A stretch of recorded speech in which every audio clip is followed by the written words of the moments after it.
Alright, this is another one of my radios. This is an Atwater Kent Model 20 big box with a Atwater Kent Model L horn speaker and an Atwater Kent B power unit. But the B power unit does not function, so I just kind of put it there just for show. This is the B power unit built by Atwater Kent. It was built for these radios to power them.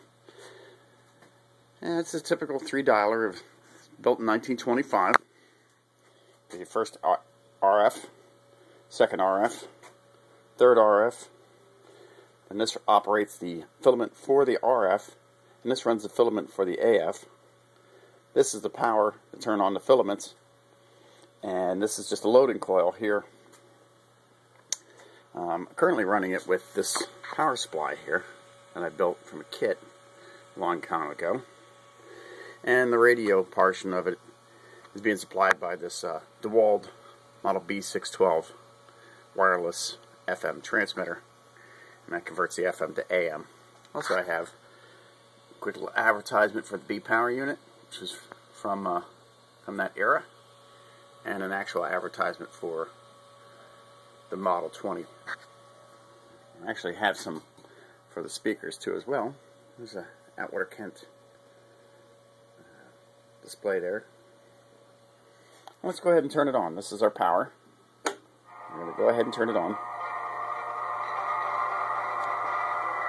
You can hear it on there.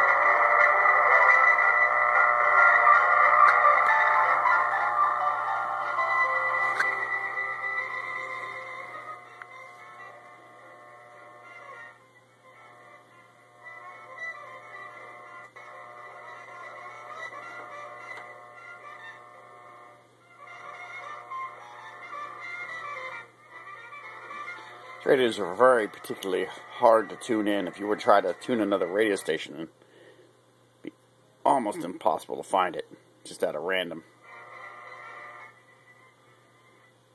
Sometimes you can.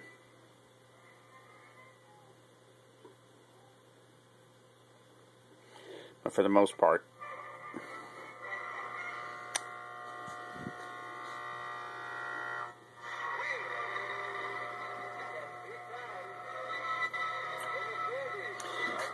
and on the inside, these O1 tubes. This is the first RF O1 tube. It's the antenna and the ground right there. First RF coil here. This is the second RF coil and the second RF tube. And then the third RF coil here. And the third RF tuning capacitor. Down here is our grid leak, or what we would call today a biasing resistor. You can't see it so much in the picture, but it actually says Atwater Kent in the glass. Looks like a fuse, but it's an actual resistor that biases the detector tube, or the tube in this case. It's acting as the detector tube because it's just a regular audiotron. And this is the first AF, second AF. This would be the first, the detector, or the preamp, what you could call it. Some of the coils in here too as well are the two AF coils that are in there. They're in the little brown cans. And all the connections down there. These are, first is, these two are for the battery. And then these are the 22 volt and the 90 volt.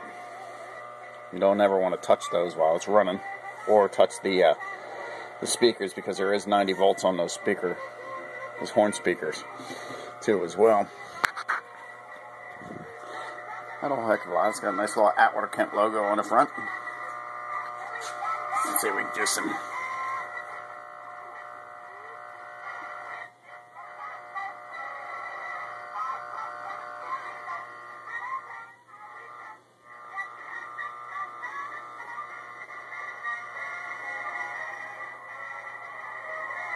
Let's try to see if we can get another station in here. Let's put her down somewhere.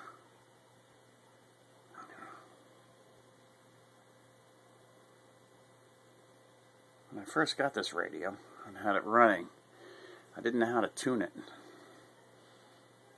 and I didn't think it was actually working until finally I stumbled on it's almost like opening a combination lock to find a radio station. But I don't have a very good antenna on here either, so probably the only thing it's going to really pick up is the FM transmitter, the AM transmitter, I should say.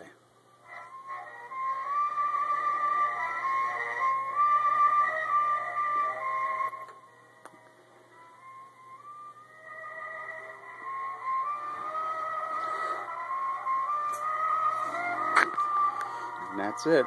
Not much more to it. They weren't that great a radio. This is just called tuned radio frequency. It's before super heterodyne. But it is what it is. And it's from 1925, and it still works even today.